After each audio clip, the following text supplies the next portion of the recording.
നമുക്ക് ഇന്നത്തെ വിഷയത്തിലേക്ക് കടക്കാം. ഇന്ന് ഏറ്റവും സുന്ദരമായൊരു വിഷയം നമ്മുടെ എല്ലാവരുടെയും ജീവിതത്തിൽ, ശരിക്കും നമ്മുടെ സത്സംഗത്തിൻ്റെ പേര് പോലെ തന്നെ ജ്യോതിർഗമയ, വെളിച്ചം വീശുന്ന, നമ്മുടെ ജീവിതത്തിലെ കാലാകാലങ്ങളായി കിടക്കുന്ന ഇരുട്ട് നീക്കാൻ പറ്റിയ ഏറ്റവും നല്ല സുന്ദര വിഷയമാണ് ഇന്നത്തേത്.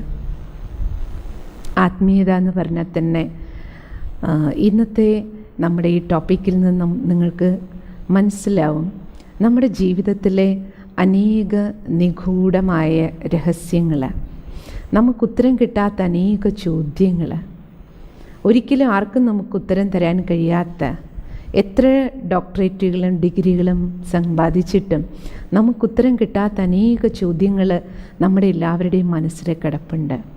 ഡെയിലി ആ ചോദ്യങ്ങൾ ചോദിച്ച് ആ ചോദ്യങ്ങളാൽ സംഘർഷത്തിൽ നമ്മളെ അലട്ടുന്ന അനേക ചോദ്യങ്ങളുണ്ട്.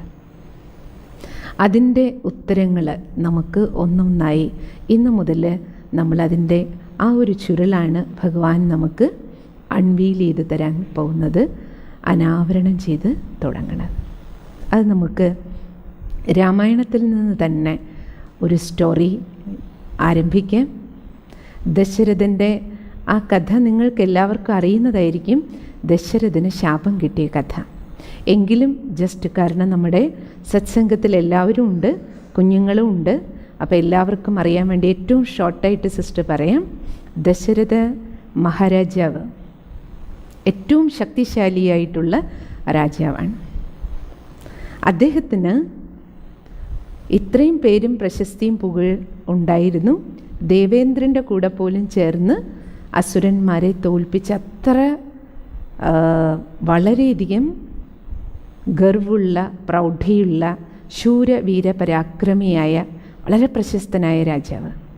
അദ്ദേഹം ഒരിക്കൽ നായാട്ടിന് പോയ സമയത്ത്, രാജാക്കന്മാരുടെ ജീവിതത്തിൽ നിങ്ങൾക്കറിയാമല്ലോ, നായാട്ടെന്ന് പറഞ്ഞാൽ അവർക്ക് ഒരു പ്രത്യേക വിനോദമാണല്ലോ. കാരണം അതിൽ രാജാവിന്, ദശരഥൻ്റെ പ്രത്യേകത എന്താണെന്ന് ചോദിച്ചാൽ അദ്ദേഹത്തിന് ശബ്ദവീജി അമ്പ ചെയ്യാൻ പറ്റും.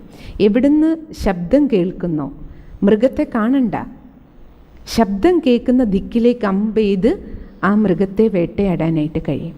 കാരണം രാജാക്കന്മാർ, ഇപ്പോൾ സിസ്റ്റർക്ക് ഓർമ്മ വരുന്നത്, ഞങ്ങളൊരിക്കൽ എനിക്ക് തോന്നുന്നു ഹൈദരാബാദിലായിരുന്നു തോന്നുന്നു, നെൽബൈ നമ്മൾ പോയപ്പോൾ അവിടെ ഏതോ ഒരു കൊട്ടാരത്തിൽ പോയ സമയത്ത് അവിടെ ഓരോ രാജാക്കന്മാർ അമ്പ ചെയ്ത് വീഴ്ത്തിയ മൃഗങ്ങളുടെ എല്ലാം സ്റ്റഫ് ചെയ്ത രൂപങ്ങൾ വെച്ചിട്ടുണ്ട്. എന്നിട്ട് അതിൻ്റെ താഴേക്ക് എഴുതിയിട്ടുണ്ട്, ഇത് ഇന്ന രാജാവ് അമ്പ ചെയ്ത പുലിയാണ്, ഇത് ഇന്ന രാജാവ് അമ്പ ചെയ്ത് വീഴ്ത്തിയ കടുവയാണ്, അങ്ങനെ എഴുതി വെച്ചിട്ടുണ്ട്. അപ്പോൾ ഇത്രയും വലിയ ആൾ അവനവൻ്റേതായ ആ ഒരു വലിപ്പം കാണിക്കാൻ ആ സമയത്ത് രാജാക്കന്മാർ ഇപ്രകാരം മൃഗങ്ങളെ വേട്ടയാടിയിട്ട് അവയെ സ്റ്റഫ് ചെയ്ത് വെക്കുന്ന ഒരു ശീലം ഉണ്ടായിരുന്നു. അപ്പം ദശരഥ മഹാരാജാവ് ഈ ശബ്ദവീജി അമ്പ ചെയ്യുന്നതിൽ പ്രസിദ്ധനായി. അദ്ദേഹം എന്ത് ചെയ്തു, ഒരു ദിവസം അമ്പ ചെയ്ത് ശബ്ദം കേൾക്ക്, അദ്ദേഹം വന്നതാണ് കാട്ടിൽ നായാട്ടിന്, ദൂരത്തുനിന്ന് തന്നെ വെള്ളത്തിൽ കളകള ശബ്ദം കേട്ടു. അപ്പോൾ അദ്ദേഹം എന്ത് വിചാരിച്ചു, ആന വെള്ളം കുടിക്കാനായിട്ട് പൊയ്കയിലേക്ക് വന്നിരിക്കുകയാണ്. അപ്പം ശബ്ദം കേട്ട ദിക്കിലേക്ക്, വളരെ ദൂരത്ത് നിന്ന് ആണ് ശബ്ദം കേട്ട ദിക്കിലേക്ക് അമ്പ ചെയ്തു. പക്ഷെ അമ്പ് പോയി തറച്ചതും ഒരു നിലവിളി, ഒരു മനുഷ്യൻ്റെ നിലവിളിയാണ് കേട്ടത്. ഓടിപ്പോയതും എന്തായി, കണ്ടതെന്താ, അവിടെ മരിച്ചു കിടക്കുന്ന ശ്രവണകുമാരനാണ്. ജസ്റ്റ് അമ്പ ചെയ്ത് മൃതപ്രാണനായിട്ട് നിൽക്കുക. അപ്പോൾ വേഗം പോയി രാജാവ് മടിയിലിരുത്തും, എന്നിട്ട് ചോദിക്കും. അപ്പോൾ കുട്ടി പറയും, എൻ്റെ അച്ഛനും അമ്മയും അന്ധരാണ്, രണ്ടുപേരും മുനിയാണ്, മുനിയും മുനിപത്നിയുമാണ്, അവർക്ക് ദാഹജലം എടുക്കാൻ വേണ്ടി ഞാനിവിടെ വന്നതാണ്. അപ്പോൾ ആളാകെ വിഷമിക്കും. അപ്പോൾ ഒരു വാക്ക് പറയും രാജാവിനോട്, മരിക്കുന്നതിന് മുമ്പ് അങ്ങ് പോയി ഈ സത്യം എൻ്റെ അച്ഛനോടും അമ്മയോടും പറയണം, എന്നിട്ട് അവർക്ക് വെള്ളവും കൊണ്ടുപോയി കൊടുക്കണം. പിന്നെ രാജാവ് വേഗം വെള്ളം എടുത്തിട്ട് അവരുടെ അടുത്തേക്ക് പോകും. കാരണം രണ്ടുപേരും അന്ധരാണല്ലോ. പക്ഷെ കാൽപെരുമാറ്റം കൊണ്ട് തന്നെ മനസ്സിലായി ഇത് തങ്ങളുടെ പുത്രനല്ല എന്ന്. കൊടുത്തു, വെള്ളം കൊണ്ടുവന്ന് കൊടുത്തു, നടന്ന സംഭവമെല്ലാം പറഞ്ഞു. അത് കേട്ടതും അച്ഛനും അമ്മയും അവർ പെടഞ്ഞു മരിക്കുകയാണ് ദുഃഖം കൊണ്ട്. പക്ഷേ മരിക്കുന്നതിന് മുമ്പ് ഈ രാജാവിനെ ശപിക്കും. എന്താ ശാപം കൊടുക്കുന്നത്?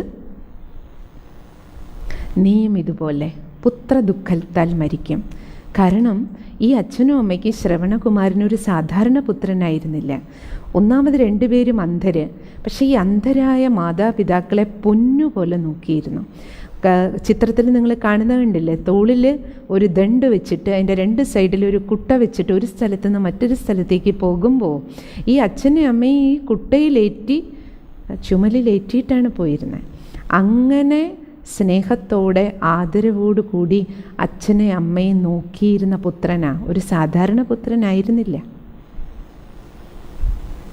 അതുകൊണ്ട് അവർക്ക് ആ പുത്രനോടുണ്ടായിരുന്ന സ്നേഹം കാരണം അവർക്ക് താങ്ങാൻ പറ്റിയില്ല മരണം. അങ്ങനെയാണ് അവർ രാജാവിനെ ശപിക്കുകയും ചെയ്യും, ഉടനെ പിടഞ്ഞ് മരിക്കുകയും ചെയ്യും. ഇപ്രകാരം ദശരഥനൊരു ശാപം കിട്ടിയിരുന്നു. പിന്നീട് നമ്മൾ കണ്ടതാണ്, നമുക്കെല്ലാവർക്കും കഥ അറിയാം അല്ലേ, ദശരഥനും അതേപോലെ പുത്രദുഃഖം അനുഭവിക്കേണ്ടി വന്നു. എപ്പോൾ രാമന് കാട്ടിലേക്ക് പോകേണ്ടുന്ന സന്ദർഭം വന്ന സമയത്ത് ദശരഥൻ അതോടു കൂടിയിട്ട് ദുഃഖിതനായി രോഗശൈലിയിൽ കിടക്കുമ്പോഴാണ് ആളിങ്ങനെ ആലോചിക്കുകയാണ്, എനിക്ക് എങ്ങനെ ഇത്രയും ദുഃഖം, ഇത്രയും കടുത്ത ദുഃഖം എനിക്ക് എന്തുകൊണ്ടുണ്ടായി? അവസാനം ആൾക്ക് ഓർമ്മ വരും, എനിക്ക് അന്നൊരു ശാപം കിട്ടിയിട്ടുണ്ടല്ലോ, ആ ശാപം കാരണമായിരിക്കും ഇങ്ങനെയെല്ലാം സംഭവിച്ചതെന്ന് കൗസല്യയോട് പറയും. അവസാനം ദുഃഖിച്ച് രാമനെ ഓർമ്മിച്ച് വിലപിച്ച് തന്നെ ആൾ കൗസല്യയുടെ കൊട്ടാരത്തിലിരുന്ന് ശരീരം വിടുകയാണ്. ഇവിടെ നമ്മൾ എന്താ മനസ്സിലാക്കേണ്ടത്? എത്രയോ നാളുകൾക്ക് മുമ്പുണ്ടായ ശാപമാണ്. എത്രയോ നാളുകൾക്ക് മുമ്പ് അറിയാതെ ചെയ്ത തെറ്റാ, ദശരഥൻ അറിഞ്ഞ് ചെയ്ത തെറ്റല്ല. ഇന്നത്തെ നമ്മുടെ ടോപ്പിക് എന്താ? കർമ്മവും കർമ്മഫലവും. അതായത് നമ്മൾ ഏതൊരു കർമ്മം ചെയ്താലും അതറിഞ്ഞു ചെയ്തോ അറിയാതെ ചെയ്തോ കർമ്മത്തിന് ഒരു ഫലമുണ്ട്. അതാണ് കർമ്മ നിയമം. ദശരഥന് ആ കർമ്മത്തിൻ്റെ ഫലം വന്നത് എത്രയോ കാലങ്ങൾക്ക് ശേഷമാണ്. അറിയാതെ ചെയ്തു പോയതാ, മനഃപൂർവ്വം കൊന്നതല്ല. ഇപ്പോൾ ആ കർമ്മത്തിൻ്റെ റിട്ടേൺ എപ്പോഴാണ് വന്നത്? തിരിച്ചടിച്ചത് എപ്പോഴാണ്? വർഷങ്ങളായി, വൃദ്ധനായി അല്ലേ, ശരീരം തളർന്ന് മനസ്സ് തളർന്ന് ആ ഒരു അവസ്ഥയിൽ വന്നപ്പോൾ അല്ലേ ആ കർമ്മത്തിൻ്റെ തിരിച്ചടി വരികയാണ്. ഇതിൽ നമ്മൾ എന്താ മനസ്സിലാക്കേണ്ടേ? നമ്മളിൽ നിന്ന് എന്ത് പോയോ? നമ്മൾ കുട്ടിക്കാലം മുതൽ കേട്ടിട്ടുണ്ട്, വിതച്ചത് കൊയ്യും, ഇന്നല്ലെങ്കിൽ നാളെ. കർമ്മങ്ങൾക്ക് ഫലമുണ്ട്. പക്ഷേ കർമ്മഫലം തിരിച്ചു വരാൻ ഒരു സമയമുണ്ട്. അതാണ് ചിത്രത്തിൽ കാണിച്ചിരിക്കണം. നമ്മൾ എല്ലാ കർമ്മത്തിനും ഉടൻ തന്നെ ഫലം വരണമെന്നില്ല. ചില വിതകൾ വിതച്ച ഉടനെ കിട്ടും, ചിലതിന് കുറച്ച് സമയമെടുക്കും. സമയം, പ്രായം, ഒരു സന്ദർഭം, സാഹചര്യം എല്ലാം കൂടെ ചേർന്ന് വരണം നമുക്ക്. അപ്പോഴാണ് നമ്മൾ വിതച്ച വിത്ത്, നമ്മളൊരു മണ്ണിലൊരു വിത്തിടുമ്പോഴും നമുക്ക് അറിഞ്ഞൂടെ ആ വിത്ത് വിതയ്ക്കാൻ അല്ലേ? എല്ലാ വിത്തുകൾക്കും ഒരു സമയമുണ്ട് വിതയ്ക്കാൻ. ഭൂമി തയ്യാറാകണം അല്ലേ? എന്നിട്ട് ആ സമയത്ത് നമ്മൾ ആ വിത്ത് വിതയ്ക്കുമ്പോഴാണ് അതിൻ്റെ ഫലം കിട്ടുന്നത്. അതേപോലെ ചില കർമ്മങ്ങൾ നമ്മുടെ അടുത്ത് നിന്ന് പോയിട്ടുണ്ട്, അതിൻ്റെ റിട്ടേൺ നമ്മുടെ അടുത്തേക്ക് വരാൻ ചില സമയമെടുക്കും ആ വിത്ത് ഫലം തരാൻ അല്ലേ? പക്ഷേ ഒരു കാര്യമുണ്ട്, വിത്തുകളെല്ലാം, കർമ്മത്തിൻ്റെ വിത്തുകൾ തീർച്ചയായും നമുക്ക് ഫലം തരിക തന്നെ ചെയ്യും. പക്ഷേ ഫലങ്ങൾ എങ്ങനെ കിട്ടും? കർമ്മ നിയമം പറയണത് യൂണിവേഴ്സലായിട്ടുള്ള ലോയാണ് കർമ്മ നിയമം. ഇത് കേരളക്കാർക്കോ ഇന്ത്യക്കാർക്കോ ഹിന്ദുവിനോ മുസൽമാനോ അല്ലേ, പണമുള്ളവർക്കോ പണമില്ലാത്തവർക്കോ സുന്ദരനോ സുന്ദരിക്കോ അങ്ങനെയൊന്നുമല്ല കർമ്മം യൂണിവേഴ്സലാണ്. ഇനി കർമ്മത്തെക്കുറിച്ച് എനിക്ക് അറിയാതെ ഞാൻ ചെയ്തു പോയതല്ലേ, അതുകൊണ്ട് നമുക്ക് കർമ്മഫലം വരില്ല, അങ്ങനെയില്ല. നമ്മൾ റോഡിൽ വണ്ടി ഓടിച്ചു പോകുമ്പോൾ നമ്മുടെ വണ്ടി മുട്ടി ഒരാൾ മരിച്ചു, നമുക്ക് പറയാൻ പറ്റുമോ ഞാൻ അറിയാതെ, എനിക്ക് അറിയില്ലായിരുന്നു വണ്ടി മുട്ടി അവർ മരിക്കുമെന്ന്, ഞാൻ മനഃപൂർവ്വം ചെയ്തതല്ല എന്ന് പറയാറില്ലല്ലോ. വണ്ടി ഇടിച്ച് എന്ത് ചെയ്യും? കേസാകും, നമുക്കെതിരെ അല്ലേ ശിക്ഷയുണ്ടാവും. അതേപോലെ നമ്മൾ ജീവിതയാത്രയിൽ നമ്മൾ മനസ്സിലാക്കേണ്ടേ, നമ്മൾ എന്ത് വിതയ്ക്കുമ്പോഴും നമ്മൾ ചെയ്യുന്ന കർമ്മത്തിന് അതിൻ്റേതായ ഫലമുണ്ട്. ചില ഫലം എന്താണ്? പല മടങ്ങായി കൊയ്തെടുക്കാൻ കിട്ടും. അതാണ് ഇപ്പം നമ്മളൊരു പാടത്ത് കൊണ്ടുപോയി, ചിത്രത്തിൽ അതാ കാണിച്ചിരിക്കുന്നത്, പാടത്ത് കൊണ്ടുപോയി ഒരു പിടിയായി നമുക്ക് വിതയ്ക്കാൻ വേണ്ടു, പക്ഷെ വിതച്ചതിന് ശേഷം കൊയ്തെടുക്കാൻ പോകുമ്പോഴോ ആ പാടം നിറയെ എത്ര പറയാൻ നമുക്ക് തരുന്നത്. ചില കർമ്മങ്ങളും ഇങ്ങനെയാണ്. അത് പ്ലസ് ആണെങ്കിലും മൈനസ് ആണെങ്കിലും മൾട്ടിപ്പിളായി മൾട്ടിപ്പിളായി മൾട്ടിപ്പിളായി നമ്മുടെ അടുത്തേക്ക് തിരിച്ചു വരും. അപ്പം എന്താ കർമ്മം? കർമ്മം എന്താ? ഞാൻ എന്ത് കൊടുക്കണോ അതാണ് ചിത്രത്തിൽ കാണിച്ചിരിക്കുന്നത്. ഞാൻ എന്ത് കൊടുക്കുന്നു ആ കൊടുക്കുന്നതിന് തുല്യമായിട്ട് ഇവിടുന്ന് ഒരു ബോൾ അങ്ങോട്ട് പോകണു, ഒരെണ്ണമേ അങ്ങോട്ട് നീങ്ങണുള്ളൂ ഇപ്പുറത്തേക്ക്. ഇനി ഇതിൻ്റെ അടുത്ത സ്റ്റെപ്പുണ്ട് ഈ നിയമത്തിൻ്റെ. ന്യൂട്ടൻ്റെ ചലന നിയമമാണല്ലോ ഇതിൽ കാണിക്കണേ. 2 ബോൾ അടിച്ചാൽ 2 എണ്ണം നീങ്ങും, 3 ബോൾ കൊണ്ട് ഇങ്ങോട്ട് അടിച്ചാൽ 3 എണ്ണം നീങ്ങും ഇപ്പുറത്തുനിന്ന്. എൻ്റെ അർത്ഥം എന്താ അല്ലേ? കർമ്മത്തിന് അതിൻ്റേതായൊരു ഫലം തീർച്ചയായിട്ടും ഉണ്ടാവും. നമ്മൾ വിചാരിക്കുന്ന ഫലമല്ല കിട്ടുക, നമ്മൾക്ക് ഇഷ്ടപ്പെടുന്ന ഫലമല്ല കിട്ടുക, ഞാൻ ആഗ്രഹിക്കുന്ന ഫലമല്ല കിട്ടുക. പക്ഷെ ഞാൻ എന്ത് വിതച്ചോ അതിനുള്ള ഫലം കിട്ടും. കാരണം എന്താ? ഓരോ വിതയ്ക്കും അതിൻ്റേതായ ഒരു മെച്യൂരിറ്റി പീരീഡ് ഉണ്ട്. ഒരു ബാങ്കിൽ കൊണ്ടുപോയി പൈസ ഇടുമ്പോൾ അങ്ങനെയല്ലേ, 6 മാസത്തേക്കുള്ളതാണ് ഇട്ടതെങ്കിൽ ഫിക്സഡ് ഡെപ്പോസിറ്റ് പോലെയാണ് കർമ്മം. 6 മാസത്തേക്കിട്ട അതിൻ്റെ പലിശ സഹിതം കിട്ടും, 3 മാസത്തേക്കിട്ട അതിൻ്റെ പലിശ സഹിതം കിട്ടും അല്ലേ? കർമ്മത്തിന് ഒരു യൂണിവേഴ്സൽ ബാങ്കാണ് നമുക്ക് റിട്ടേൺ തരണേ. കാരണം കർമ്മം എന്ന് പറഞ്ഞാൽ എന്താ? ആത്മാവായ ഞാൻ ഈ ശരീരമാകുന്ന അല്ലേ കർമ്മക്ഷേത്രത്തിൽ നമുക്ക് കർമ്മം ചെയ്യാൻ ഈ ശരീരത്തിലെ കർമ്മേന്ദ്രിയങ്ങളുണ്ട്. അതിലൂടെ ആത്മാവായ ഞാൻ കർമ്മത്തിൻ്റെ വിത്ത് വിതയ്ക്കുക.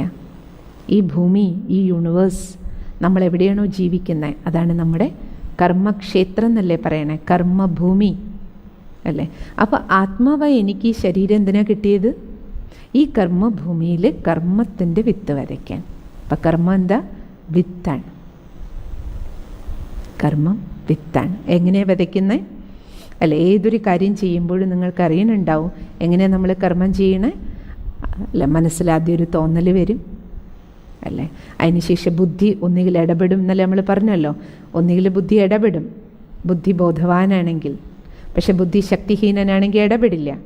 അപ്പം മനസ്സിലൊരു സങ്കല്പം വരും, അതൊരു കർമ്മമാകും. പിന്നെന്താകും? ആ കർമ്മം അല്ലേ, അതിന് നമുക്ക് ഒരു കർമ്മഫലം ഉണ്ടാവും.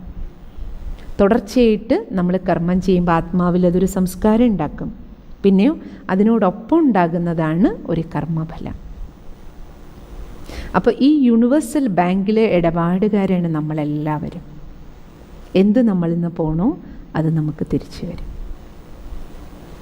എത്രത്തോളം പോകുന്നോ അതിനനുസരിച്ചുള്ള റിട്ടേൺസ് നമ്മുടെ അടുത്തേക്ക് തിരിച്ചു വരും. എല്ലാവരുടെയും ചോദ്യം എന്താ? എനിക്കെന്താ ഇങ്ങനെ? എന്നോടെന്താ ഇങ്ങനെ? എനിക്ക് മാത്രം എന്താ ഇങ്ങനെ? എൻ്റെ ജീവിതത്തിൽ എന്താ ഇത്ര ദുഃഖം, ഇത്ര പ്രശ്നം? ഞാനൊരു എറുമ്പിനെ പോലും വേദനിപ്പിച്ചിട്ടില്ലല്ലോ, എന്നിട്ടും എനിക്കെന്താ ഈ കഷ്ടം? എന്താ കഷ്ടം?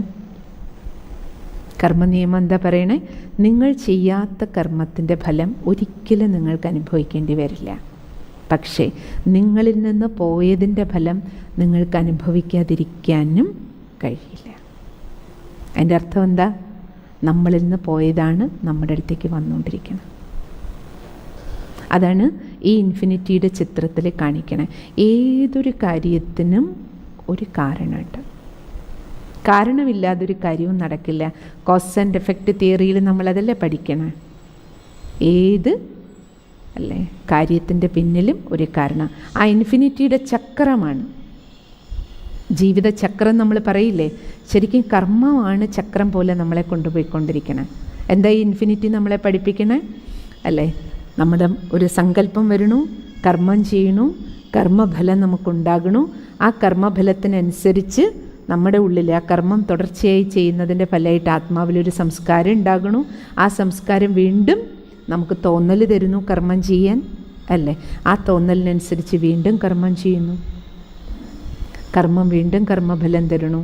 കർമ്മഫലത്തിനനുസരിച്ച് വീണ്ടും അല്ലേ ഒരു സംസ്കാരം ഇവിടെ പതിയുന്നു. കാരണം തുടർച്ചയായിട്ട് ചെയ്യുമ്പോൾ എന്താവും? ഇവിടെ ഇന്നലെ നമ്മൾ മനസ്സിലാക്കിയില്ലേ, ഇവിടെ സംസ്കാരത്തിൻ്റെ ലെയർ ഉണ്ടാവും. ഒരു കർമ്മം നമ്മൾ ചെയ്യുന്ന സമയത്ത് ഈ ലെയർ എങ്ങനെ ഉണ്ടാവണേ?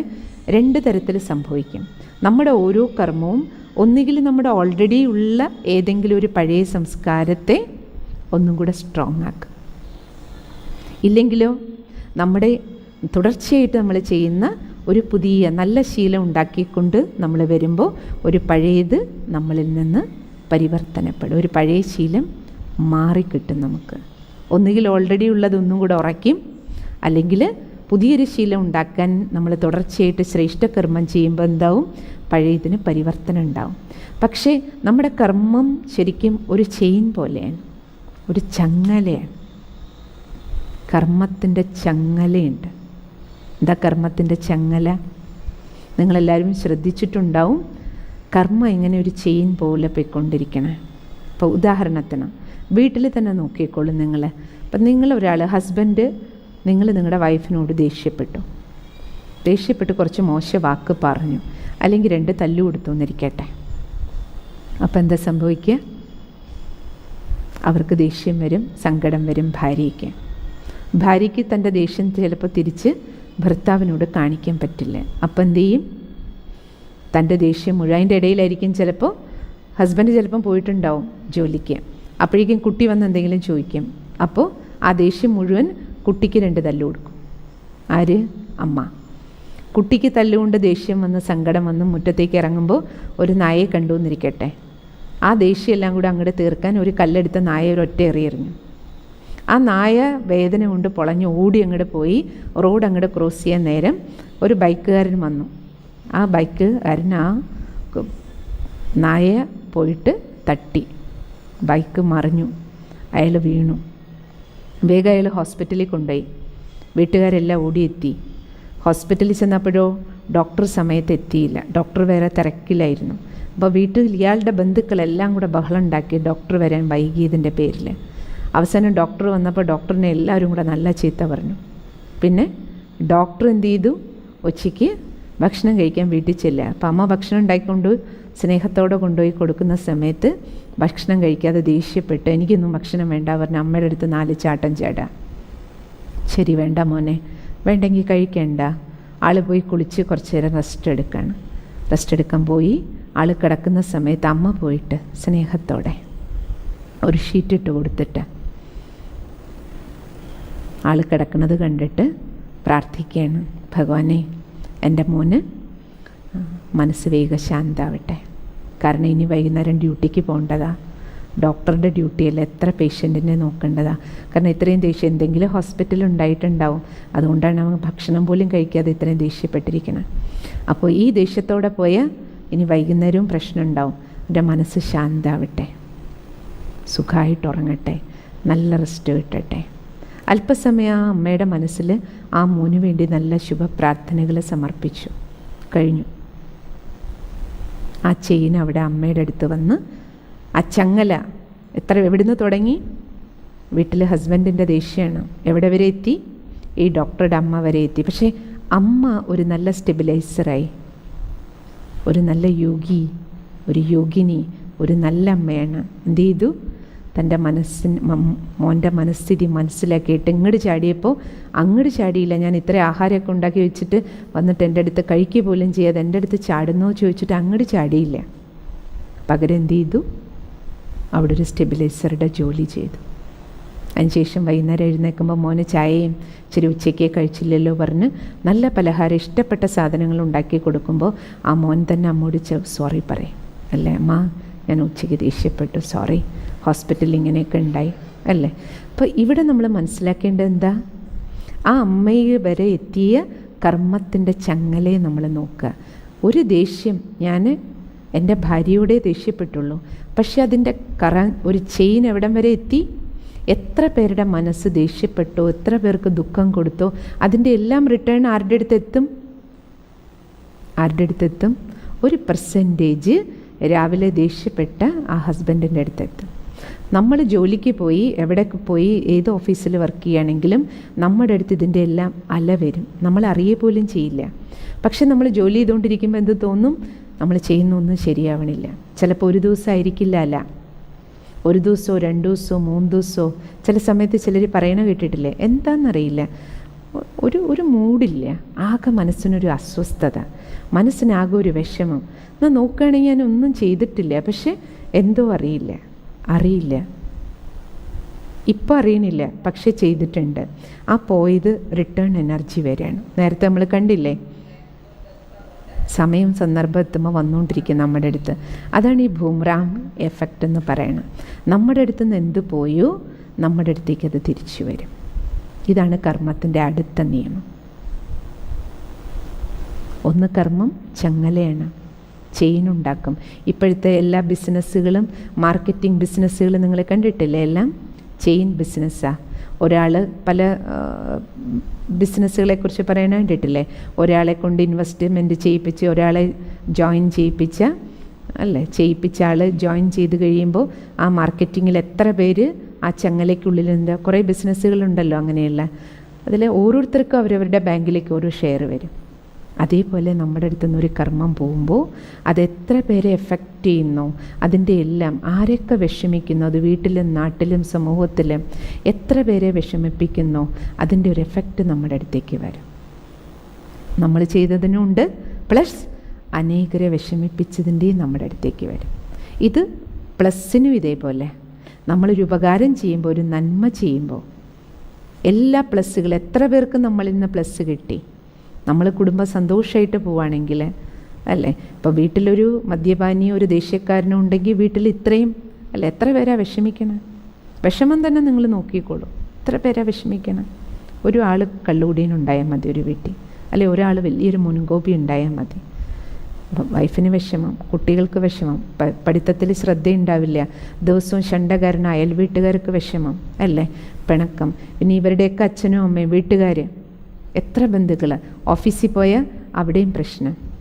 നമുക്കെന്താ ഒരു ദേഷ്യം. നമ്മളെന്താ വിചാരിക്കുക, ഞാനൊന്ന് ദേഷ്യപ്പെട്ടതല്ലേ ഉള്ളൂ. വീട്ടിലെ ദേഷ്യം, മക്കളുടെ അടുത്ത ദേഷ്യം, ഭാര്യയുടെ അടുത്ത്, അയൽക്കാരോട് കടയിൽ സാധനം വാങ്ങാൻ പോയാൽ അവിടെയും ദേഷ്യപ്പെടും. അപ്പം നമ്മുടെ ഒരു മൈനസ് നേച്ചർ കൊണ്ട്, ഒരേ ഒരു നെഗറ്റീവ് സ്വഭാവം കൊണ്ട് എത്ര എത്ര എത്ര വിത്ത്, നെഗറ്റീവിൻ്റെ വിത്ത് നമ്മൾ വിതയ്ക്കുക. അത് നമ്മൾ ചിന്തിക്കാറില്ല. പറയുമ്പോൾ നമ്മളെന്താ വിചാരിക്കുക, ദേഷ്യപ്പെട്ടാലല്ലേ കാര്യം നടക്കുള്ളൂ. ദേഷ്യപ്പെടാതൊന്നും ഇന്നത്തെ കാലത്ത് കാര്യം നടക്കില്ല. കാര്യം നടത്തും, പക്ഷേ ഈ കാര്യം നടത്തുമ്പോൾ ഒരു കാരണം ഉണ്ടാക്കിക്കൊണ്ടിരിക്കുക നമ്മൾ. ആർക്കുള്ള, എനിക്ക് വന്നു ചേരാൻ പോകുന്നതെല്ലാം, ഞാൻ കൊയ്തെടുക്കാൻ പോകുന്നതെല്ലാം ഇതുകൊണ്ടാണ്, ഇതിൻ്റെ ഫലമാണ് എനിക്ക് കിട്ടാൻ പോണ നാളുകളിൽ. അതുകൊണ്ടാണ് നേരത്തെ നമ്മൾ പറഞ്ഞില്ലേ കോസ് ആൻഡ് എഫക്റ്റ്. കാരണം നമ്മുടെ ജീവിതത്തിലേക്ക് പ്രശ്നം വരുമ്പോൾ എനിക്ക് എന്നാലും എനിക്ക് എന്താ ഇങ്ങനെ കൊടുത്തത് നമ്മുടെ അടുത്തേക്ക് തിരിച്ചു വരാൻ. അപ്പോൾ നമുക്ക് ഏതൊക്കെ കാര്യങ്ങൾ ശ്രദ്ധിക്കണം? ഒന്ന്, എന്നിൽ നിന്ന് എന്ത് പോയാലും അതെൻ്റെ അടുത്ത് വന്നിട്ടേ നിൽക്കുള്ളൂ. ഇനി എന്നിൽ നിന്നുണ്ടാകുന്ന ഓരോ കർമ്മവും വിത്തിടുമ്പോൾ സൂക്ഷിക്കുക. ഞാൻ പ്ലസ് വിത്തിടണോ മൈനസ് വിത്തിടണോ? എന്ത് വിതച്ചാലും അല്ലേ അതിന് ഒരു ചെയിനായിട്ടുള്ള എഫക്റ്റ് ഉണ്ട്. ചെയിൻ ഉണ്ടാക്കുക, അനേകരെ ബാധിക്കും അല്ലേ. അത് എത്ര മൾട്ടിപ്പിൾ ഫോഴ്സിലാണ് പോണേ മറ്റുള്ളവരുടെ അടുത്തേക്ക്. ഇത് നമുക്ക് ഓർമ്മയുണ്ടാകണം. അപ്പോൾ ഓരോ കർമ്മങ്ങളും എങ്ങനെയാണ് നടക്കണേ, കർമ്മം എങ്ങനെ സംഭവിക്കുന്നു, അതാണ് ഈ ചിത്രത്തിൽ കാണിച്ചിട്ടിരിക്കുന്നത്. ആത്മാവാണ് ഞാൻ. ആത്മാവായി എനിക്ക് മനസ്സുണ്ട്, ബുദ്ധിയുണ്ട്, സംസ്കാരമുണ്ട് അല്ലേ. അപ്പോൾ നമുക്ക് ആദ്യം മനസ്സിലൊരു സങ്കല്പം വരികയാണ്. ഏത് കർമ്മവും ചെയ്യുമ്പോഴും ആദ്യം സങ്കല്പമല്ലേ വരിക, ചിന്ത, വിചാരം. പിന്നെന്തായി, ബുദ്ധി ഒന്നുകിൽ ഇടപെടും, തീരുമാനം എടുക്കും അല്ലേ. ഒന്നുകിൽ ബുദ്ധി ശക്തിശാലിയാണെങ്കിൽ ഇടപെടും. മനസ്സ് സങ്കല്പം കൊണ്ടുവരുമ്പോൾ ഇത് ചെയ്യണം അല്ലെങ്കിൽ ചെയ്യാൻ പാടില്ല.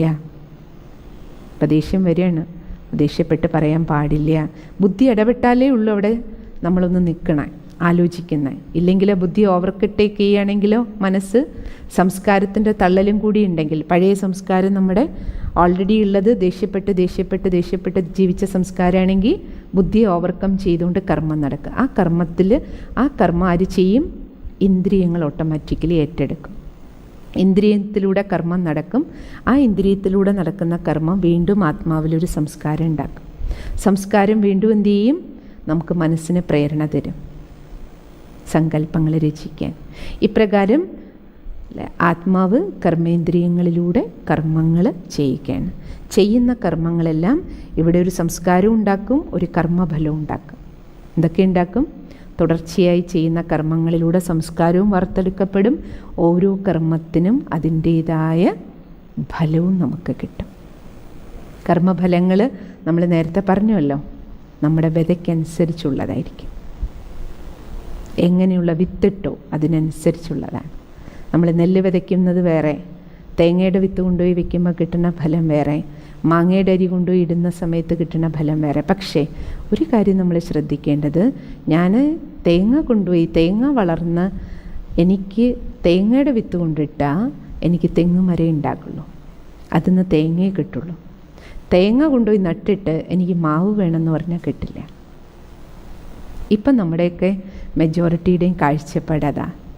ഞാൻ തെങ്ങിൻ്റെ തൈ കൊണ്ടുപോയി വെക്കും, പക്ഷേ എനിക്കതിൽ നിന്ന് എന്ത് വേണം? മാങ്ങ വേണം. ഞാനിങ്ങനെ പറയൂ, ഞാനിങ്ങനെ പെരുമാറൂ, എൻ്റെ സ്വഭാവം ഇതാ, എൻ്റെ ശീലം ഇതാ, എന്താ ചെയ്യാൻ? എനിക്കൊന്നും മാറ്റാൻ പറ്റില്ല, ഞാനിങ്ങനെയൊക്കെ തന്നെയാണ്. പക്ഷേ എനിക്കെന്ത് വേണം? സുഖം വേണം, ശാന്തി വേണം, നല്ല ഭാര്യ വേണം, നല്ല ഭർത്താവ് വേണം, നല്ല ജോലി വേണം, സമാധാനം വേണം, സന്തോഷം വേണം. കിട്ടൂ. വധിക്കുന്നതേ കൊയ്യൂ. നമ്മൾ നാമം ചൊല്ലുമ്പോൾ കുട്ടിക്കാലത്തൊക്കെ നമ്മൾ അറിയാതെ ചൊല്ലിയിട്ടുണ്ട്, വളർന്നിട്ടും നമ്മൾ അറിയാതെ തന്നെ ചൊല്ലിയിട്ടുണ്ട്. ഒരു ബോധവും ഇല്ലാതെ നാമം എന്താ ചൊല്ലിയിട്ടുള്ളത്? താൻ നിരന്തരം ചെയ്യുന്ന കർമ്മങ്ങൾ താൻ അനുഭവിച്ചിടുകന്നേ വരൂ. പാടിക്കൊണ്ടിരിക്കും. മുത്തശ്ശി പാടി, നമ്മൾ കേട്ടു, നമ്മളും പാടുക തന്നെ.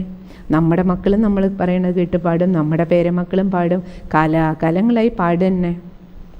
ആരെ കേൾപ്പിക്കാൻ? എന്നിട്ട് ഉറക്കപ്പാടും സന്ധ്യയ്ക്ക്. ദൈവം തമ്പുരാൻ കേട്ടോട്ടെ, ആൾക്കുള്ളതാണല്ലോ താൻ ചെയ്യണം. ദൈവത്തെ കേൾപ്പിക്കാൻ പോലെയാ. അതിനേക്കാളും പ്രശ്നം എന്താ? വലിയ പ്രശ്നം ഈ നാമം ചൊല്ലിയൊന്ന് തീർത്തിട്ട് വേണമല്ലോ പിന്നെ അവിടുന്ന് എഴുന്നേക്കാൻ, വീട്ടിലെല്ലാവരെയും കേൾപ്പിക്കണമല്ലോ. അതൊരു വിഷയം വേറെ അല്ല, ഞാൻ നാമം ചൊല്ലിയെന്ന് കേൾപ്പിക്കാൻ. പക്ഷെ നമ്മൾ ആ ഒരേ ഒരു വരി മാത്രം നോക്കൂ, കീർത്തനം ഒറ്റ വരി. താൻ ചെയ്യുന്ന കർമ്മങ്ങൾ, കർമ്മത്തിൻ്റെ മുഴുവൻ നിയമവും, ന്യൂട്ടൻ്റെ നിയമമല്ല നമ്മുടെ തലയിലുണ്ട്. പക്ഷെ എത്രയും സിമ്പിളായിട്ട് നമുക്ക് പറഞ്ഞു തന്നിരുന്നു കീർത്തനത്തിൽ. അവരവർ ചെയ്യുന്ന കർമ്മത്തിൻ്റെ ഫലം അവരവർ അനുഭവിക്കും. നമ്മൾ ലോകത്തിൽ ആകാശത്തിൽ പോകുന്നതും വെള്ളത്തിൻ്റെ അടിയിൽ പോകുന്നതൊക്കെ കാണാതെ പഠിച്ച് പരീക്ഷയ്ക്ക് മാർക്ക് വാങ്ങുന്നുണ്ട്. പക്ഷെ നമുക്ക് ഈ ഒരു വരിയുടെ അർത്ഥം മനസ്സിലാക്കാൻ കഴിയാതെ പോയില്ലേ? ആ ഒരു വരി നാമത്തിൻ്റെ അർത്ഥം നമുക്കറിയാമായിരുന്നുവെങ്കിൽ നമ്മൾ ഒരു വാക്കെങ്കിലും വേണ്ടാത്തത് പറയുമോ? ഒരു വേണ്ടാത്ത ചിന്ത നമ്മുടെ മനസ്സിൽ വരുമോ? നമ്മുടെ വീട്ടിൽ 4 പേരുണ്ടെങ്കിൽ നമ്മൾ 4 പേര് എങ്ങനെ പെരുമാറിയിട്ടുണ്ടാവും? ആ ഒരു വരിയുടെ അർത്ഥം അറിയാമായിരുന്നെങ്കിൽ ഒന്ന് ആലോചിച്ച് നോക്കൂ അല്ലേ? ഇപ്പോൾ ഈ ചിത്രം എന്താ കാണിച്ചിരിക്കണേ? നമ്മുടെ ഒരു കർമ്മം, കുട്ടികൾ ഈ തീപ്പെട്ടിക്കൊള്ളി ഇങ്ങനെ വെച്ചിട്ട് അടുക്കി വെച്ചിട്ട് നമ്മൾ കുട്ടിക്കാലത്ത് കളിക്കാറില്ലേ, അത് തന്നെയാണ് കാണിച്ചിരിക്കുന്നത്. എന്നിട്ട് എന്താ ചെയ്യുക? ആ ഫസ്റ്റ് കൊള്ളിയിൽ ഒരു തട്ട് കൊടുക്കും. പക്ഷേ അത് പോയിട്ട് അടുത്തതിനെ അടുത്തതിനെ ലാസ്റ്റ് അല്ലേ, വലിയ സാധനങ്ങൾ ആദ്യം ചെറുതെന്ന് തട്ടി ലാസ്റ്റ് ഉള്ള ആ സാധനവും മറിഞ്ഞു വീഴും അല്ലേ? മറിഞ്ഞിട്ട് ആരുടെ അടുത്ത് തന്നെ വരും? ആര് തട്ടിയിട്ടോ ആളുടെ അടുത്ത് തന്നെ. ആളവിടെ ഇരിക്കുകയാണെങ്കിൽ ആളുടെ അടുത്ത് തന്നെ വന്ന് വീഴും. നമ്മുടെ അടുത്തുനിന്ന് ഓരോ കർമ്മം പോകുമ്പോഴും ഓർമ്മ വേണം, നമ്മൾ തട്ടെവിടെ കൊടുത്താലും, നേരത്തെ നമ്മൾ പറഞ്ഞില്ലേ യൂണിവേഴ്സൽ ബാങ്കിലാണ്, നമ്മൾ തട്ടെവിടെ കൊടുത്താലും യൂണിവേഴ്സൽ ബാങ്കിൽ നിന്ന് കറങ്ങിയിട്ട്, അപ്പോൾ ഉംറാൻ കറങ്ങി എവിടെ തന്നെ എത്തും? നമ്മുടെ അടുത്ത് തന്നെ എത്തും.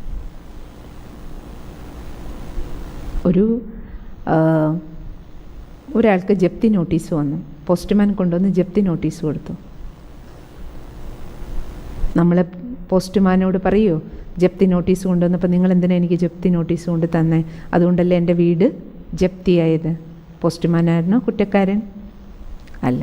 ബാങ്കിൽ നിന്ന് നമ്മൾ കടമെടുത്തിട്ടുണ്ട്, അത് നമ്മൾ സമയത്ത് അടച്ചില്ല. അതിൻ്റെ കുറ്റക്കാരൻ ജപ്തിക്കാരന് ഈ പോസ്റ്റ്മാനല്ല. ജപ്തി നോട്ടീസ് നമുക്ക് അയച്ച ബാങ്ക് മാനേജറല്ല, ബാങ്കിലെ ഓഫീസർമാരാരുമല്ല. അവരുടെയാണോ ദോഷം? നമ്മൾ കടമെടുത്തു, നമ്മൾ തിരിച്ചടച്ചില്ല സമയത്ത്. കർമ്മം നമ്മുടെയാണ് അല്ലേ? അതിൻ്റെ ഫലമാണ് നമുക്ക് കിട്ടണം. ഒരു കേസിൽ വിധി വന്നു, ഒരാൾക്ക് ജീവപര്യന്ത ശിക്ഷയായി. ജഡ്ജിൻ്റെ കുഴപ്പമാണോ? നമ്മളെന്താ പറയുക, ജഡ്ജ് ശിക്ഷിച്ചു. ജഡ്ജാണോ ശിക്ഷിച്ചത്? അയാൾക്കാരാ ശിക്ഷ കൊടുത്തേ? ആരാ ശിക്ഷിച്ചത്?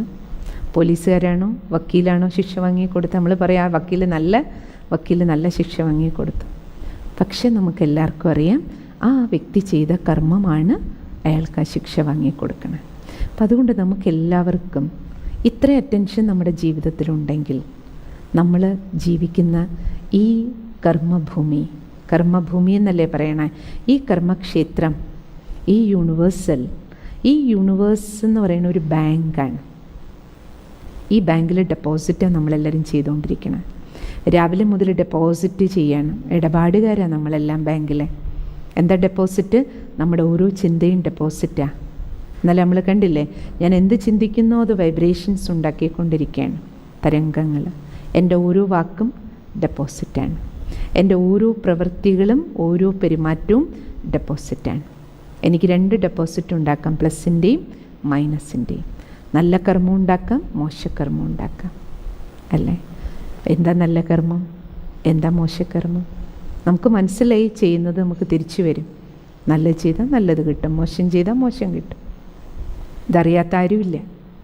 പക്ഷെ എന്താ നല്ല കർമ്മം? എങ്ങനെ നല്ല കർമ്മം ചെയ്യും? എങ്ങനെ ചെയ്യും? അതിനാണ് നമ്മൾ ഈ സത്സംഗം അല്ലേ കേൾക്കുന്നത്, സത്സംഗത്തിലിരിക്കുന്നത്. സത്സംഗം എന്നല്ല പേര് തന്നെ. സത്കർമ്മം ചെയ്യാൻ സത്സംഗം നമ്മളെ തയ്യാറാക്കുകയാണ്. സത്സംഗത്തിൽ ആദ്യം കിട്ടിയത് എന്താണ്? നമ്മൾ ആത്മബോധമുള്ളവരായി മാറി. അതാണ് ആത്മീയത. ആത്മാവിനെക്കുറിച്ചുള്ള പഠനമാണ്.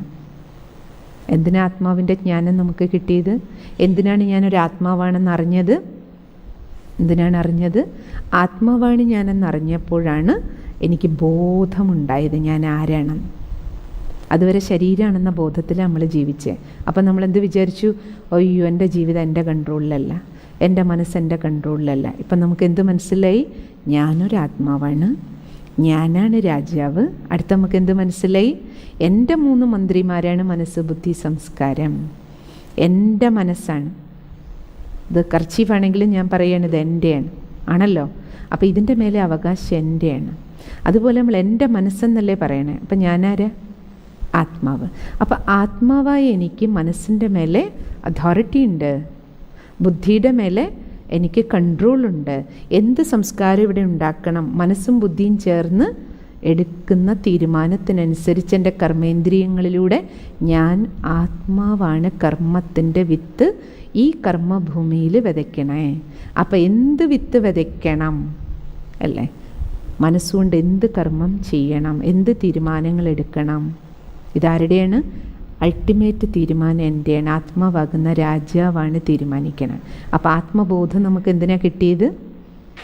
ഞാൻ രാജാവാണ്, ഞാനാണ് ക്രിയേറ്റർ, എൻ്റെ ക്രിയേഷനാണ് എൻ്റെ ജീവിതം, ഞാൻ രചയിതാവാണ്, രചയിതാവായ എൻ്റെ രചനയാണ് എൻ്റെ ലൈഫ്. ഇത്രയും കാലം നമ്മളെന്താ വിചാരിച്ചേ അല്ലേ? അച്ഛൻ കാരണം ഇങ്ങനെ, അമ്മ കാരണം ഇങ്ങനെ, അവർ കാരണം ഇങ്ങനെ അല്ലേ, ഇവർ കാരണം ഇങ്ങനെ. അവസാനം അല്ലെങ്കിൽ ആരെ പറയും? അല്ല, ആകാശത്തിലിരിക്കുന്ന ഗ്രഹങ്ങളെ അത് രാഹുദോഷമാണ്, ശനി ദോഷമാണ്, അവർക്കായി ദോഷം, അല്ലെങ്കിൽ അയൽക്കാരാ ദോഷം, അല്ലെ ബ്രോക്കറാ ദോഷം. ദോഷം എവിടുന്ന് പോയതാ? ഇവിടുന്ന് പോയതാണ്, അല്ലേ? അപ്പം അതുകൊണ്ട് നമ്മൾ മനസ്സിലാക്കേണ്ടത് ആത്മബോധത്തിലൂടെ നമുക്ക് ആത്മാവിൻ്റെ സപ്തഗുണങ്ങൾ, സ്നേഹം, ജ്ഞാനം, ശാന്തി, ശക്തി, ആനന്ദം, സുഖം, പവിത്രത, അല്ലേ? ഈ സപ്തഗുണി, സദോഗുണിയാണ് ഞാനെന്നറിഞ്ഞു. ആ ബോധം എന്തായി? ദിവ്യാസ്ത്രങ്ങൾ ഉപയോഗിക്കാൻ നമ്മളെ പഠിപ്പിച്ചു. സദോഗുണിയായി നമ്മൾ കർമ്മത്തിൻ്റെ വിത്തുകൾ വിതയ്ക്കാൻ തുടങ്ങുമ്പോൾ ഈ സദോ ഗുണങ്ങളാൽ പ്രേരിതമായി കർമ്മേന്ദ്രിയങ്ങളിലൂടെ ഈ രാജാവ് കർമ്മേന്ദ്രിയങ്ങളിലൂടെ സദോ ഗുണപ്രേരിതമായി ചെയ്യുന്ന കർമ്മങ്ങളുടെ പേരാണ് സത്കർമ്മം. സത്കർമ്മം. അപ്പം എന്താ വികർമ്മം? ഞാൻ ശരീരമാണെന്ന ബോധത്തിലിരിക്കുമ്പോൾ അല്ലേ ഉത്തേജിക്കപ്പെടുന്നത് എന്താണ്? ട്രിഗറാകണത് എന്താണ്? കാമം, ക്രോധം, ലോഭം, മോഹം, അഹങ്കാരം, അസൂയ, വിദ്വേഷം, വെറുപ്പ്, അല്ലേ? വലിയ ലിസ്റ്റാണ്, വലിയ ലിസ്റ്റാണ്. അപ്പോൾ ഈ ലിസ്റ്റ് നമ്മളെ ഉത്തേജിപ്പിക്കും. ഈ സാധനങ്ങൾ ഇത് ഉത്തേജന മരുന്ന് പോലെയാണ്, ഇഞ്ചക്ഷൻ കുത്തിവെക്കുന്ന പോലെ. അതിന് വികാരങ്ങൾക്കടിമപ്പെട്ട് നമ്മൾ ചെയ്യുന്ന കർമ്മങ്ങളുടെ പേരാണ് വികർമ്മം. അതിനെയാണ് മോശകർമ്മം, പാപകർമ്മം, വികർമ്മം എന്നെല്ലാം, തെറ്റ് എന്നെല്ലാം നമ്മൾ പറയണം. കാരണം ഏതാ ശരി? ഞാൻ ആത്മാവെന്നുള്ളതാണ് ശരി, അതാണ് സത്യം. സത്യമായതാണ് റൈറ്റ്. റോങ് എന്താ? അസത്യമായതിനെ സത്യം എന്ന് ധരിച്ചു വെച്ചു, അതാ തെറ്റ്. ഞാൻ ദേഹമാണെന്നത് സത്യമല്ല, ഞാൻ ആത്മാവാണെന്നത് സത്യം. ഇതെൻ്റെ ഒരു കാറ് മാത്രമാണ്, ഞാൻ വേറെ അല്ലേ, വണ്ടി വേറെ. അപ്പോൾ ഈ തെറ്റാണെന്ന ബോധത്തിൽ നിന്നാണ് എല്ലാ തെറ്റുകളും ഉണ്ടായത്, ശരീരമാണെന്ന ബോധത്തിൽ നിന്ന്. അപ്പം നമ്മൾ കാമിയും ക്രോധിയൊക്കെ ആയിപ്പോയി. അപ്പം അതുകൊണ്ട് സത്കർമ്മമാണോ ഞാൻ ചെയ്തുകൊണ്ടിരിക്കണേ, അതോ വികർമ്മമാണോ ഞാൻ ചെയ്തുകൊണ്ടിരിക്കണേ, എങ്ങനെ തിരിച്ചറിയും? ഈ കാര്യം നോക്കിയാൽ മതി. നമ്മുടെ കർമ്മങ്ങൾ ചെയ്യുന്ന സമയത്ത് നമ്മുടെ ഇൻറ്റൻഷൻ നോക്കിയാൽ മതി. സദോ ഗുണി പ്രേരിതമാണോ ഞാൻ? എൻ്റെ ഉള്ളിലെ ഫീലിങ്സ് എന്താ? ഏത് വികാരമാണ്? പോസിറ്റീവ് ഫീലിങ്സ് ആണോ നെഗറ്റീവ് ഫീലിംഗ് ആണോ? ഇന്നലെ നമ്മുടെ രശ്മി സിസ്റ്റർ ഒരു ക്വസ്റ്റ്യൻ ചോദിച്ചില്ലേ, എൻ്റെ മോനെ അടിക്കണോ അല്ലെ വഴക്ക് പറയേണ്ടി വരണോ, അല്ല അതൊരു തെറ്റാണോ, അല്ല മോൻ പറയുന്നുണ്ട് അമ്മ 2 അടി തന്നാലേ ശരിയാവുള്ളൂ. ആ ചോദ്യത്തിൻ്റെ ഉത്തരം ഇന്ന് നമുക്ക് മനസ്സിലാക്കേണ്ടത്. രശ്മി സിസ്റ്റർ ഉണ്ടാവുമെന്ന് വിചാരിക്കണം. സത്കർമ്മം, ഞാനൊരു നല്ല കർമ്മം, മോനെന്താ പറഞ്ഞാൽ അമ്മ എന്നെ അടിക്കണം, അമ്മ എന്നെ വഴക്ക് പറയണം. അപ്പോൾ ആ കുട്ടി പോലും ആഗ്രഹിക്കുന്നുണ്ട് കറക്ഷൻ. ഇനി അമ്മ അതെങ്ങനെ ചെയ്യണം? അമ്മ ദേഷ്യപ്പെട്ട് ചെയ്യല്ല, പഠിച്ചില്ലല്ലോ പറഞ്ഞ് ദേഷ്യം വന്നിട്ട് ഞാൻ ചെയ്താൽ അത് വികർമായി. പക്ഷേ എനിക്കിനി എൻ്റെ മോനൊരു അടി കൊടുത്തത് കൊണ്ടോ, അല്ലെങ്കിൽ എൻ്റെ മോന് 2 നല്ല വാക്കുകൾ പറഞ്ഞു കൊടുത്ത്, അല്ലെങ്കിൽ കുറച്ച് സ്ട്രിക്റ്റായിട്ട് സ്ട്രോങ് ആയിട്ട് 2 വാക്കുകൾ എനിക്ക് പറയേണ്ടി വരുന്നു, വഴക്ക് പറയേണ്ടി വരുന്നു, പറയാം. ഉള്ളിൽ ദേഷ്യം കൊണ്ടല്ല, ഉള്ളിൽ എൻ്റെ മോനെ നന്നായി പഠിക്കണം, നല്ല ഒരു പൗരനാക്കി വളർത്തണം. ആ ശുഭമായ ഭാവനയോടുകൂടി, ആ ശ്രേഷ്ഠമായ മംഗളഭാവനയോടൊരമ്മ ഒരു വഴക്കൊരു കുട്ടിയെ പറഞ്ഞത് ഒരിക്കലും തെറ്റാവില്ല, അതേറ്റവും ശരിയാണ്. അപ്പം ശ്രദ്ധിക്കേണ്ട എവിടെയാണ്? ഓരോ വാക്കുകളും അല്ലെങ്കിൽ കർമ്മവും ചെയ്യുമ്പോൾ നമ്മൾ നമ്മുടെ ഇൻറ്റൻഷനാണ് നോക്കേണ്ടത്. എന്ത് ചെയ്തു പറയാറില്ലേ, എന്ത് ചെയ്തു എന്നുള്ളതല്ല, എങ്ങനെ ചെയ്തു. ഞാൻ വഴക്ക് പറഞ്ഞു, പക്ഷെ ആ സമയത്ത് എൻ്റെ മനോഭാവം എന്തായിരുന്നു? പോസിറ്റീവ് ഇൻറ്റൻഷനോട് കൂടി, പോസിറ്റീവ് ഫീലിങ്ങോട് കൂടി ഞാൻ ദേഷ്യത്തിനടിമപ്പെട്ടല്ല ചെയ്തെങ്കിൽ അത് റൈറ്റാണ്. അപ്പം അതുകൊണ്ട് നമുക്കെല്ലാവർക്കും ജീവിതയാത്രയിൽ ചെയ്യേണ്ടത് എന്താണ്? നമുക്ക് നമ്മളിലേക്ക് തിരിഞ്ഞു നോക്കിയിട്ട് നമുക്ക് കറക്ഷൻ കൊണ്ടുവരാനുണ്ട്. എന്ത് കറക്ഷൻ കൊണ്ടുവരണം? രാവിലെ മുതൽ വൈകുന്നത് വരെ ഇത്രയും വലിയ കർമ്മക്ഷേത്രത്തിൽ നമുക്കെല്ലാവർക്കും ഈശ്വരൻ നല്ല ഒരു മൂലധനം കയ്യിൽ തന്നിട്ടുണ്ട്. ഏത്? ഇത്രയും നല്ലൊരു ശരീരം അല്ല, അതിൽ തന്നെ അംഗവൈകല്യമില്ലാത്തൊരു ശരീരമാണെങ്കിൽ ഇതുകൊണ്ട് എന്തെല്ലാം ചെയ്യാം. മനസ്സുണ്ട് നമ്മുടെ കയ്യിൽ, ബുദ്ധിയുണ്ട് നമ്മുടെ കയ്യിൽ, നല്ല സംസ്കാരം ഉണ്ടാക്കാനും നല്ല കർമ്മഫലങ്ങൾ ഉണ്ടാക്കാനും നല്ല കർമ്മത്തിൻ്റെ വിത്തുകൾ എനിക്ക് വിതയ്ക്കണം. അപ്പോൾ നമുക്ക് നാളെ വൈകുന്നേരം സത്സംഗത്തിൽ വരുന്നത് വരെ നമുക്കെല്ലാവർക്കുള്ള ഗൃഹപാഠം എന്താണ്? എന്താ ഗൃഹപാഠം? ഇത്ര അറ്റൻഷൻ നമുക്കെല്ലാവർക്കും നമ്മുടെ ചിന്തയും ഒരു കർമ്മമാണല്ലോ. നമ്മൾ ചിന്തിക്കുന്നത്, സംസാരിക്കുന്നത് ഒരു കർമ്മമാണ്. ബാക്കി കർമ്മേന്ദ്രിയങ്ങളിലൂടെ, ഏത് ഇന്ദ്രിയത്തിലൂടെ ചെയ്യുന്നതും കർമ്മമാണ്. അപ്പം നമുക്ക് എന്ത് ചെയ്യണം? ഓരോ കർമ്മവും സത്കർമ്മമാണോ ഞാൻ ചെയ്തുകൊണ്ട്, വിത്ത് എങ്ങനെയുള്ളതാണ് ഞാൻ വിതയ്ക്കുന്നത്. നമ്മുടെ ഉള്ളിൽ നമ്മൾ പുറമേ കർമ്മം ഇനി ഓരോന്ന് ചെയ്യുമ്പോഴും അയ്യോ അതൊക്കെ എങ്ങനെ നോക്കിക്കൊണ്ടിരിക്കുക. ഓരോന്ന് നമ്മൾ സെപ്പറേറ്റ് നോക്കണം എന്നില്ല. നോക്കേണ്ടത് എവിടെയാണ്? നമ്മുടെ മാനസിക അവസ്ഥയാണ് നോക്കേണ്ടത്. ഓരോരോ കർമ്മത്തെയും വേറെ വേറെ നോക്കണം എന്നില്ല. പക്ഷേ എന്നാലും നമുക്ക് നമ്മളെ ഒന്ന് സാക്ഷിയായിട്ട് നോക്കാം. അതിനെ സാക്ഷി അവസ്ഥ എന്ന് പറയും. ആത്മാവാണ് ഞാൻ, അല്ല ശരീരം എൻ്റെ വസ്ത്രമാണ്. ഈ വസ്ത്രം ഉപയോഗിച്ച് ഫുൾ ഡേ ഞാൻ ആക്ടറാണല്ലോ, ആക്ട് ചെയ്യാൻ നമുക്ക്. പക്ഷെ ആക്റ്റുകൾ എന്താകരുത്? റിയാക്ഷൻസ് ആകരുത്. ആക്ട് എന്ന് പറഞ്ഞാൽ സദോ ഗുണം പ്രേരിത കർമ്മം. റിയാക്ട് ചെയ്യുന്നവരെ അർത്ഥം എന്താണ്? വികാര വിക്ഷോഭത്തിന് അടിമപ്പെട്ട് ചെയ്യുമ്പോഴാണ് എന്താകുക? അതൊക്കെ റിയാക്ഷൻസായി പോകുന്നത്. ഇന്ന് നമ്മുടെ ജീവിതത്തിൽ എന്തെങ്കിലും ബുദ്ധിമുട്ടുകളുണ്ടെങ്കിൽ ആക്ഷന് പകരം, ആത്മാവ് ആക്ട് ചെയ്യുന്നതിന് പകരം റിയാക്ട് ചെയ്യാൻ തുടങ്ങിയപ്പോൾ അല്ലേ, ശരീരബോധത്തിൽ വന്ന് ദേഷ്യം കൊണ്ട്, അല്ലേ അഹങ്കാരം കൊണ്ട്, അസൂയ കൊണ്ട്, പ്രതികാര ഭാവനയോടുകൂടി, അതാണ് ഉരുളക്കുപ്പേരി. ഇങ്ങോട്ടൊന്ന് തന്നാൽ അങ്ങോട്ട് 2 അല്ലേ. പക്ഷെ നമ്മൾ അങ്ങോട്ട് 2 കൊടുക്കുമ്പോൾ വീണ്ടും അത് 4ആയി നമ്മുടെ അടുത്തേക്ക് തിരിച്ചു വരും. കാരണം ഇവിടുന്ന് പോണത് ഇവിടേക്ക് തന്നെ തിരിച്ചു വരും അല്ലേ? ഈ സഞ്ചിയിൽ അപ്പോൾ ഇന്നത്തെ ഗൃഹപാഠം എന്താണ്? നമ്മുടെ പാസ്ബുക്ക് നമുക്കൊന്ന് നോക്കാം. എന്താ പാസ്ബുക്കിൽ നോക്കേണ്ടത്? ഇവിടെ നമ്മൾ പ്ലസ്സാണോ ഡെപ്പോസിറ്റാണോ നമുക്കുള്ളത്? പ്ലസ്സുകളുടെ ഡെപ്പോസിറ്റ് നമ്മൾ ഉണ്ടാക്കുകയാണോ അതോ എന്തെങ്കിലും മൈനസുകളുണ്ടോ? എന്തെങ്കിലും വിത്ത് നമ്മൾ മൈനസുകളുടെ വിത്ത് വിതയ്ക്കണുണ്ടോ? നിങ്ങൾ ശ്രദ്ധിച്ചിട്ടുണ്ടാവും, ശബരിമലയൊക്കെ പോകുന്ന സമയത്ത് ഇരുമുടിക്കെട്ട് എന്തിട്ടാ പോവുക? അപ്പോൾ നമ്മളോട് പറയില്ലേ, ഇരുമുടി ഒന്ന് ചെറുതും ഒന്ന് വലുതും കെട്ടാൻ പറയും അല്ലേ? മുൻമുടി വലുതായിരിക്കണം, പിൻമുടി ചെറുതായിരിക്കണം. അപ്പം ജീവിതയാത്രയിൽ നമ്മൾ നോക്കേണ്ടത് ഇത്രയാണ്. ഇന്നത്തെ നമുക്ക് നാളെ ഫുൾ ഡേ നമ്മളെ വിലയിരുത്തുക. ജീവിതയാത്രയിൽ എൻ്റെ മുൻമുടി വലുതായിരിക്കണം. മുൻമുടി അർത്ഥം പ്ലസ് കൂടുതലായിരിക്കണം, മൈനസ് കുറവായിരിക്കണം. അതാണ് തലയിൽ തലമുടി അല്ല, ഇരുമുടിക്കെട്ട് തലയിലാണല്ലോ വയ്ക്കുക ഇരുമുടി. അപ്പം തലയിൽ എഴുത്തെന്നല്ലേ പറയാം. അപ്പം തലയിലിരിക്കുന്ന ആളാര്? ആത്മാവാണ്.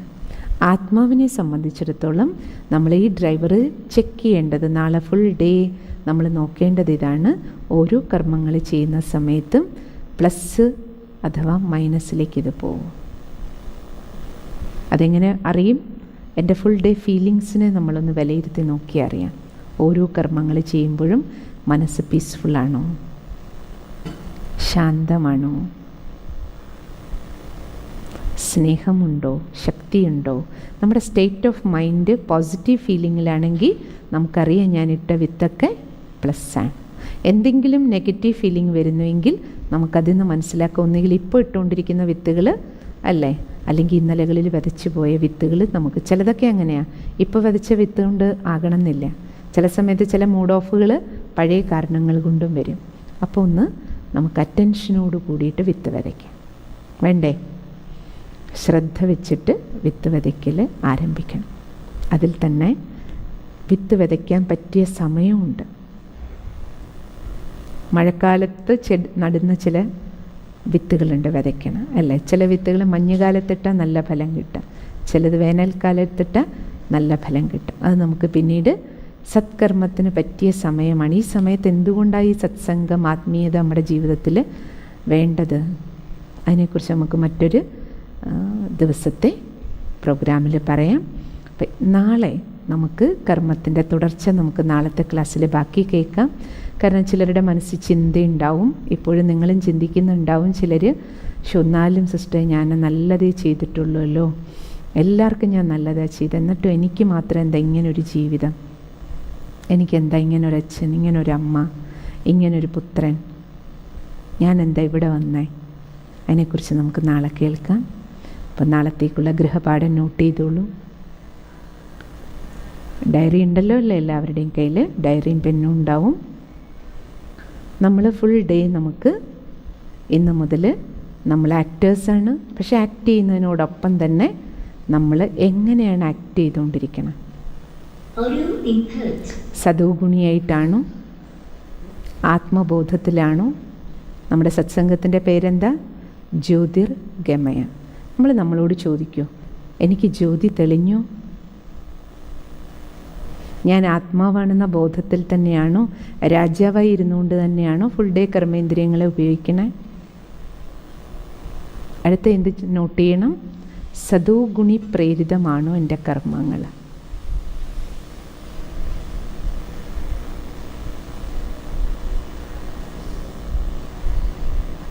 ഒന്ന് ഫുൾ ഡേ വിലയിരുത്തി നമുക്ക് നമ്മളെ സാക്ഷിയായി നോക്കുകയും ചെക്ക് ആൻഡ് ചേഞ്ച് നമുക്ക് ചെയ്യാം. നാളത്തെ ദിവസത്തിൻ്റെ പ്രത്യേകത എന്താണ്? നാളെ വ്യാഴാഴ്ചയാണ്, സദ്ഗുരുവാറാണ്. അപ്പം നാളത്തെ ദിവസം ജ്ഞാനമാണ്. നാളത്തെ ദിവസത്തേക്ക് നമ്മൾ പ്രാക്ടീസിന് എടുക്കുന്നത്. ജ്ഞാനം എന്ന് പറഞ്ഞാൽ തന്നെ എന്താ അർത്ഥം? ഫസ്റ്റ് നമുക്ക് കിട്ടിയ ജ്ഞാനം എന്താണ്? ഞാൻ ഒരാത്മാവാണ്, ഞാൻ സദോഗുണിയാണ് അല്ലേ? ഈ വിവേകമാണ് നമുക്ക് കിട്ടിയത്. എൻ്റെ കൂടെയുള്ളവരെല്ലാം ഒരു ആത്മ സഹോദരങ്ങളാണ്. അപ്പം നാളെ മറ്റുള്ളവരെ കാണുമ്പോൾ നമുക്ക് ഈ പ്രാക്ടീസും കൂടെ, ഈ സത്യജ്ഞാനത്ത്, സത്യബോധത്തിൽ ഈ ജ്യോതി തെളിഞ്ഞ് നമുക്കെല്ലാവരെയും കാണണം. നാളത്തെ പ്രാക്ടീസിൽ ഗുണം എഴുതിക്കോളൂ. സ്പെഷ്യൽ ക്വാളിറ്റി നമുക്ക് നാളെ ഫുൾ ഡേ പ്രാക്ടീസ് ചെയ്യാൻ. ജ്ഞാന സ്വരൂപ ആത്മാവാണ് ഞാൻ. എല്ലാ കാര്യവും ജ്ഞാനം എന്ന് പറഞ്ഞാൽ തന്നെ ബോധം. ഫുൾ ഡേ ഞാൻ ബോധവാനായിരിക്കണം. ഞാൻ ആരാണെന്ന ബോധം. രണ്ടാമത്തത്, എൻ്റെ കൂടെയുള്ളവരെല്ലാം ആരാണ്. അപ്പോൾ ഇന്ന് മുതൽ നമുക്ക് ആ പ്രാക്ടീസ് വീട്ടിൽ നിന്ന് തുടങ്ങാം. നാളെ പുറത്തു പോവുകയാണെങ്കിലും വീട്ടിലിരുന്നുകൊണ്ട് ജോലി ചെയ്യുന്നവരാണെങ്കിലും എനിക്കെൻ്റെ വീട്ടിലുള്ളവരെ ഈ സത്യബോധത്തിൽ എനിക്ക് കാണാൻ കഴിയുന്നുണ്ടോ? ഈ ശരീരത്തിലെ ഓരോ ഇന്ദ്രിയങ്ങൾ ഉപയോഗിച്ച് കർമ്മങ്ങൾ ചെയ്യുമ്പോൾ അല്ലേ, ഞാനാണ് ചെയ്യിപ്പിക്കുന്ന ആളെന്ന ബോധത്തിൽ തന്നെയാണോ, ബോധവാനായിട്ട് തന്നെയാണോ ഞാൻ ഓരോ കർമ്മവും ചെയ്യും? ഈ ഹോംവർക്കാണ് ഏറ്റവും ശ്രദ്ധിക്കേണ്ടത്. ഏതാ? ഞാൻ ബോധവാനായിട്ടിരുന്നുകൊണ്ട് തന്നെയാണ് ഓരോ കാര്യവും ചെയ്യുന്നത്. എന്ത് ബോധം വേണം? ഇതേത് അല്ല, ഇരുമുടിയിൽ എവിടെ പോയി വീഴും? പ്ലസ്സിൽ പോയി വീഴൂ, മൈനസിൽ പോയി വീഴൂ. അപ്പോൾ വായു തുറന്നൊരു വാക്ക് പറയുമ്പോഴും എന്തുണ്ടാവും? ശ്രദ്ധയുണ്ടാവും. മുൻമുടി എൻ്റെ വലുതായിരിക്കണം, പ്ലസ്സുകളുടെ എണ്ണം കൂടുതലായിരിക്കണം, മൈനസുകൾ കുറയ്ക്കണം. അപ്പോൾ എനിക്ക് ഫുൾ ഡേ അറ്റൻഷൻ വേണം. അല്ല, ഇരുമുടി കെട്ടിൽ ഇതിൽ പോയി വീഴണം, പ്ലസ്സിൽ വീഴുന്നതേ എന്നിൽ നിന്നുണ്ടാവും. ഇത്രയും ബോധവാനായിരിക്കണം അല്ലേ. അതിനാരെ അലർട്ടാക്കി വെക്കണം? ബുദ്ധിയെ. മനസ്സിൽ തോന്നുന്നതൊക്കെ പറയരുത്, മനസ്സിൽ തോന്നുന്നതൊക്കെ ചെയ്യരുത്, മനസ്സിൽ തോന്നുന്നത് പോലൊന്നും പെരുമാറരുത്. ബുദ്ധി ഇടപെടണം അല്ലേ. അതിനെയാണ് എന്ത് പറയുക? ബോധവാനായിരിക്കുക. അപ്പം നമുക്ക് നാളത്തെ പ്രാക്ടീസ്, ജ്ഞാനസ്വരൂപാത്മാവാണ് ഞാൻ, ആത്മാവാണെന്ന ബോധം എഴുതിയും പ്രാക്ടീസ് ചെയ്യൂ. ഇടയ്ക്കിടയ്ക്ക് 1 മണിക്കൂറിൽ 1 മിനിറ്റ് നമ്മൾ ജ്യോതിയെ കാണുക.